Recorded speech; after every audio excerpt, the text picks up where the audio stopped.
Hello, hello, hello, everybody. Welcome to Freedom at the Crossroads with Tony, helping women everywhere look better, feel better without the pressure.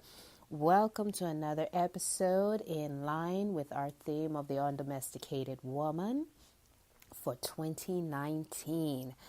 And it is just an awesome day because every new day is a chance and opportunity for change, for growth, for upliftment, for empowerment for women everywhere. And I'm going to change things up a little bit, just dealing with a little bit of what's going on here in the U.S. and probably other parts of the world with women breaking the chains of domestication and conditioning, and how that translates into popular culture and politics. Case in point with AOC, Alexandria Ocasio-Cortez, one of the newest members of the Senate in U.S. government here, and all the flack she's been getting from the way she dresses to the way she acts to her words and how she uses her words, and everything she puts forth on the stage in terms of political agendas, things like policy, the Green New Deal. And I find it interesting that underlying all of that criticism that she's getting from men and women alike, I hate to say it, but the truth of it, just based on my objective observation, a lot of it is largely in response to her being unapologetic about standing her ground and using her voice. And how dare she use her voice, a woman, a young one at that, be bold, be unconditioned, be undomesticated. How dare she put forth policy? Who is she to come to the table and speak? So that's essentially what I'm reading between the lines, just from an observational point of view. Feel free to share your thoughts on that. But I find it interesting that a lot of the criticism she's garnering from the shade of her lipstick, she's too vocal. She's too much of an activist. And what does that usually mean when a woman begins to break the shackles of conditioning, when a woman breaks the shackles of domestication, breaks the silence and owns her power and says, you know what? I'm going to use my voice. I have a right to be at the table. I have a right to my personhood. I have a right to human rights. I have a right to shine a light on wrongs, to stand up, to use my voice to change the world, to be a transformer, and to make this world a better place.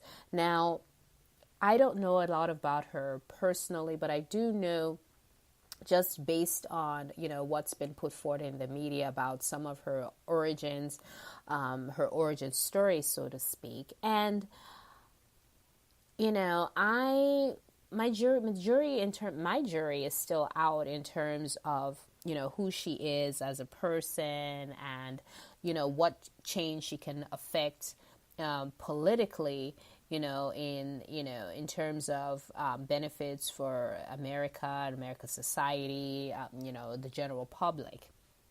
But I will say this: she is bold about kicking down doors and not taking any prisoners, and a lot of the misogyny that's underlying American culture. And I find this, pervasive in other parts of the world too, particularly Africa. I keep bringing that up because that's my home originally. And, I feel free to comment on that. And whenever I see those kind of tendencies in any culture, that's just a trigger for me. And I can't help but be sensitive to the fact that those misogynistic tendencies and, for lack of a better phrasing, hate, speak against her is largely in line, has largely due to the fact that one, she's a woman. Two, she's unapologetic about being a woman. Three, she is breaking norms and perceptions of what a woman should be, how she should speak, how she should conduct herself. And she refuses to give deference to male space, because there's no such thing as male and female spaces. There's no such thing as the man's smoking parlor, to which women are not invited or what have you.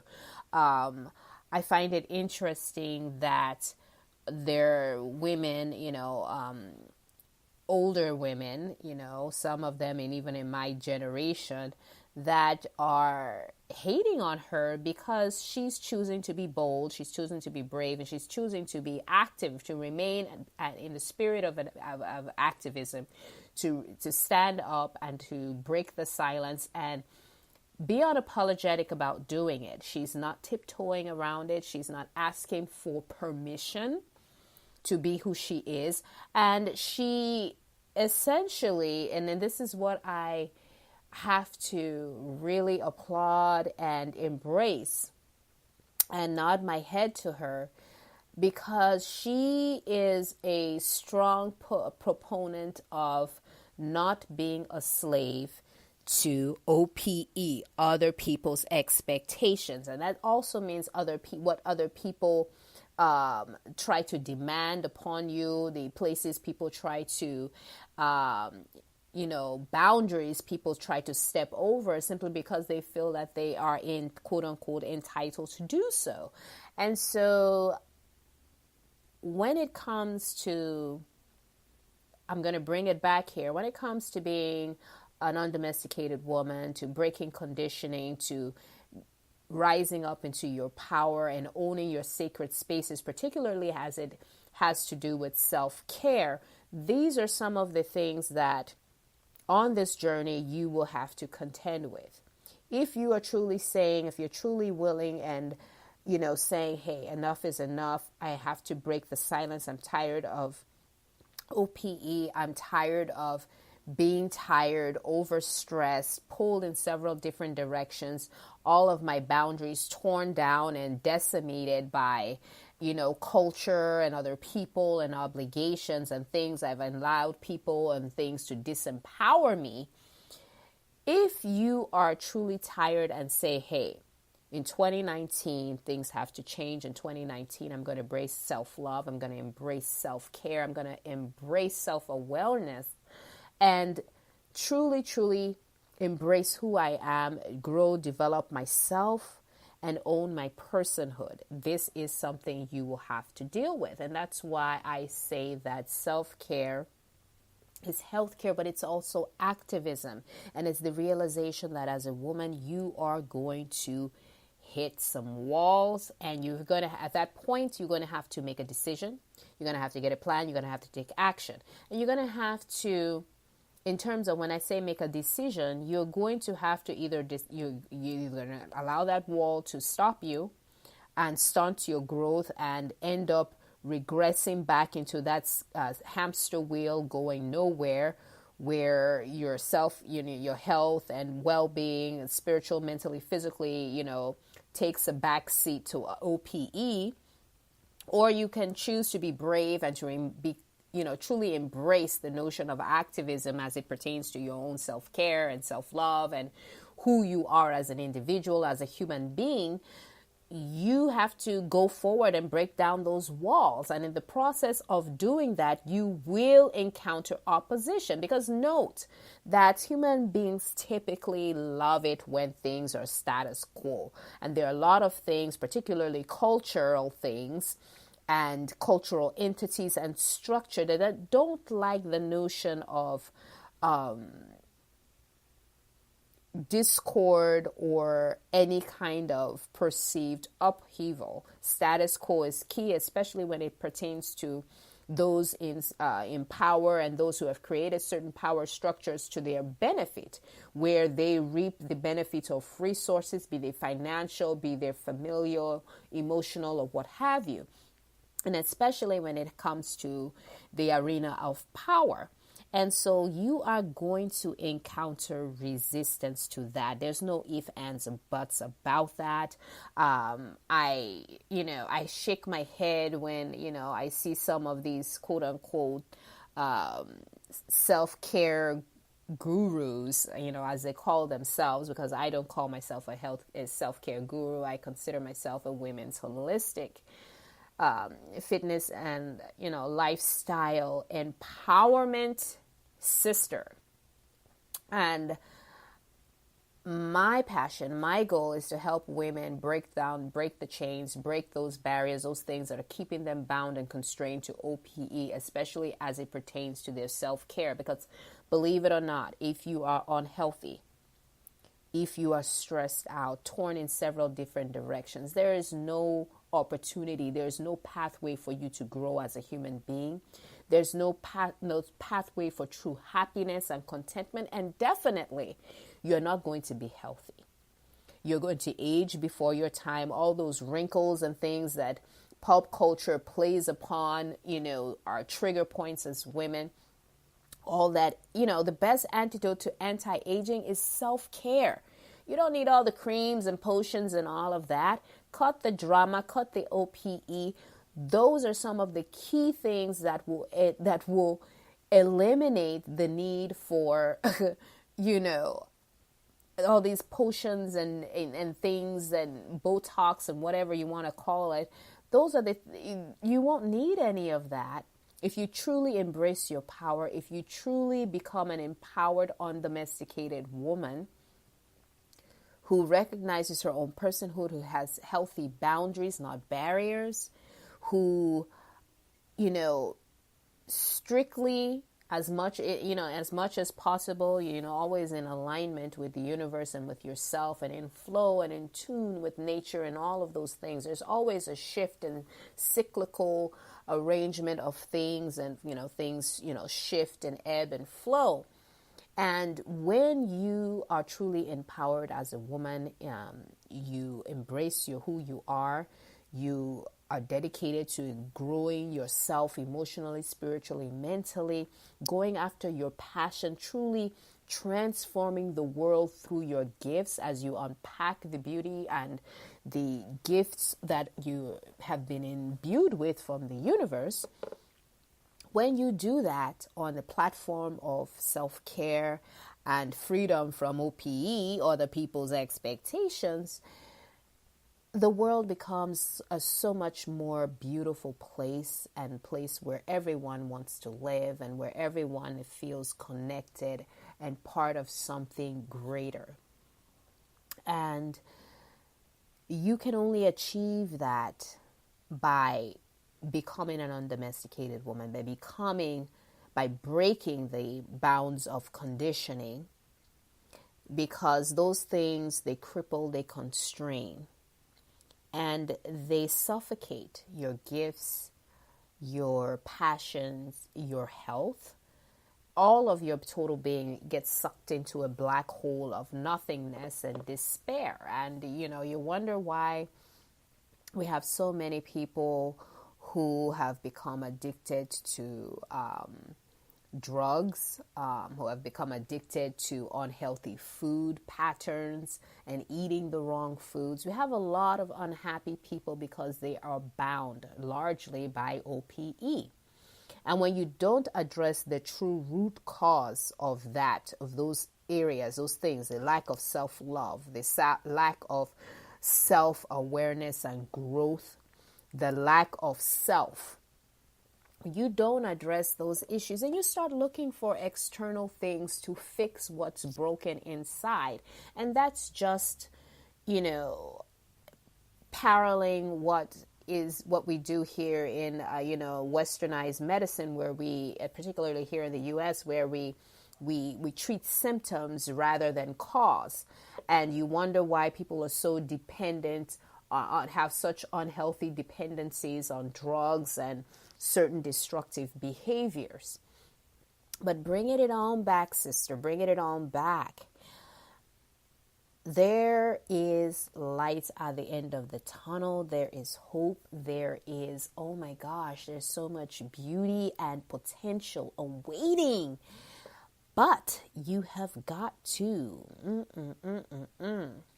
get a plan. Make a decision, first of all. Get a plan. Take action. None of that freedom, none of that beauty, none of that on the other side of the rainbow. I know this is Women's Month. We rock. We are powerful. But until you connect with self, until you break your dependency, your fears, your conditioning, and that's why I say there is power in becoming an undomesticated woman. There's power in becoming a woman who has broken the constraints and conditioning of O.P.E. Believe it or not, those are powerful things that culture and other forces and structures and stakeholders use to manipulate and power relationships and to essentially manipulate and control other human beings because they in themselves have their own issues. But that's another story. The real story is about you. The real story is about you unpacking what the universe has put in you. My mom used to say that the graveyard is a sad and dark and tragic place, not because it's where we bury the dead. It's because there's so many dreams, so much potential, so many gifts that the universe gave to those people that never got unpacked, that were never shared with the world, that were never used to transform and elevate the world that we live in. And women particularly have been the, I want to say, the casualties of this phenomenon. Throughout the centuries, women have put their lives on hold as they raise families, as they become the primary caregivers in their families. In a lot of instances, breadwinners. In a lot of instances, just oppressed and suppressed by culture or the roles dictated by culture and society, and just long-term conditioning and being pushed and forced into blaming and guilt mentality over even wanting something different for themselves. And, the more things change, the more they stay the same. I'm sure women during the suffragist movement, they were all rallying and ranting and violently voicing their discontent with the status quo. And yet in 2019, we still fight the same fight. Women are still fighting for control over their own bodies. Women are still fighting for control to drive their own vehicles and own property. We're talking about 2019. We're not talking about 1819 or 1719. This is the reality that women are still battling and fighting against. And yet, we squibble and squabble amongst ourselves and allow misogyny to be exercised through ourselves towards our sisters across the world and across the globe and in our own societies and cultures like crabs in a barrel, rather than addressing and attacking the real enemy. The real enemy is O.P.E. The real enemy is silence. The real enemy is conditioning. The real enemy is domestication. That is the real enemy, ladies. It's not your sister. It's not the woman across the hall. It's not. It's the system. And in order to break the system, you have to break the will. You have to break the conditioning. You have to break the cycle, and you have to awaken the goddess within. The huntress is calling, ladies. As we move closer towards spring and summer, I'll begin to unpack the characteristics of the huntress. But first, let's continue to deal with the domestication and the undomesticated woman and what that means. For those of you who are just tuning in, this is Tony from Freedom at the Crossroads. I am the founder of the website Freedom at the Crossroads, and I help women everywhere look better, feel better without the pressure, breaking the cycles of O.P.E, unhealthy connections with food and self. And so welcome again to the show if you're just tuning in. But these are just some of the issues that I just wanted to bring up as I watch the news and, tap into what's going on around the world. Just making my observations, on the political forefront as we here in the U.S. draw closer towards campaign season. We have a record number of women throwing their hats in the rings for the presidency, but at the same time, you're getting a lot of hate speech. You're getting a lot of real aggressive speech against women and real attacks on women verbally and physically. Particularly in the media, and women who have been targeted for their bold activism and rejection of status quo. And you know of who I speak. AOC is one of those women, but she's, just the one, who's, popular here in the U.S. and the politicals, especially in connection with the Green New Deal. I'm sure if it had been a man presenting that, we'd be singing a whole different tune, and the attacks would be leveled on a whole different scale. It would. I hesitate to say that it would take a lot, very different from what she's currently experiencing, the condescension, the overt sexist remarks and comments about her, way of speaking, about the way she carries herself, about, her lipstick in particular and the way she dances, quote unquote. These are just some of the things that are used to separate and cause dissension, amongst women, and really cause confusion. It's that whole ancient, but effective method of divide and conquer. And I pray, my prayer and hope is that women do not buy into or continue to buy into that old playbook, but become awakened themselves, and that the movement continues to go and catch fire and spread everywhere. But let's bring it back to now. Let's talk about self-care. So how does that all apply to self-care? Well, we don't operate in a vacuum. Self-care does not happen on a different planet. Neither does self-love. All of this is taking place on the same platform of our daily lives, the news we hear from, what's going on politically, culturally, in society. Everything is layered and becomes a complex web of stuff. And so you say, okay, with all this crap going on, with all this going on and all that going on, how the heck do I, practice self-care? How do I, work on myself? How do I become awakened? Well, if you're already asking that question, you're already beginning to awaken anyway. You're no longer a drone. You're no longer caught in the web on the hamster wheel. You're actually awakening. So the fact that you're asking those questions, those are good signs. Now, in terms of, how do you navigate all of this? How do you begin to rise up and, begin to break these shackles of conditioning and really begin to hone in on self and self-care? All of that it begins internally.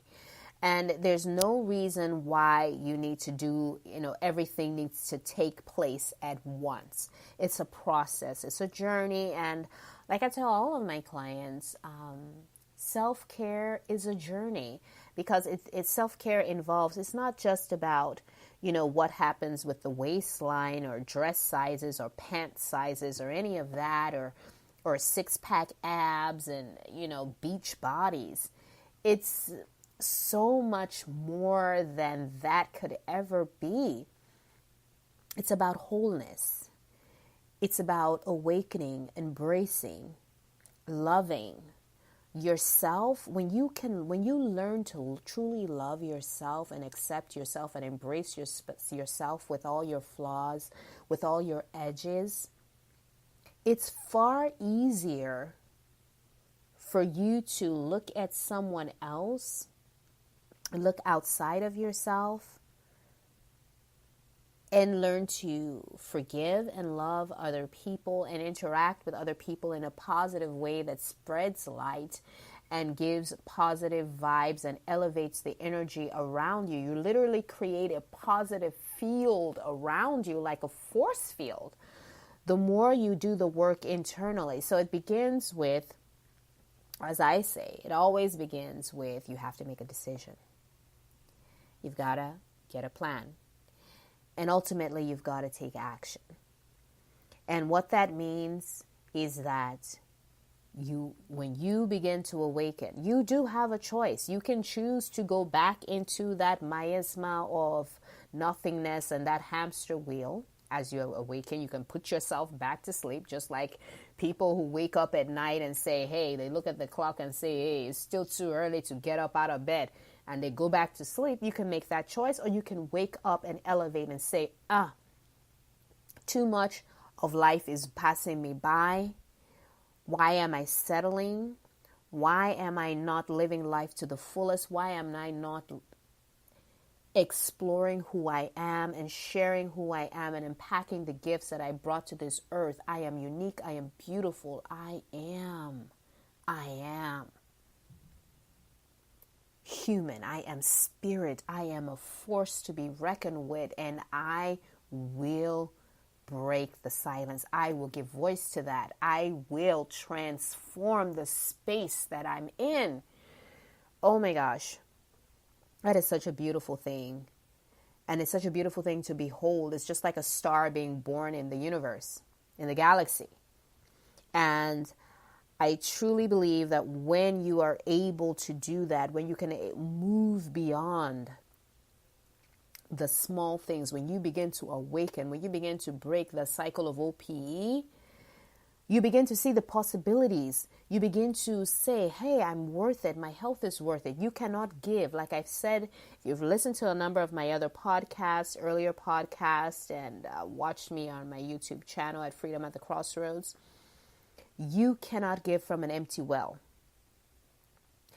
You cannot do anything for anybody else, society, culture, transform the world around you, do any of those magical things from a place of emptiness. If you're sick, if you're tired, if you're stressed out, all of that is unsustainable, and you cannot achieve anything on a memorable level, on a memorable scale.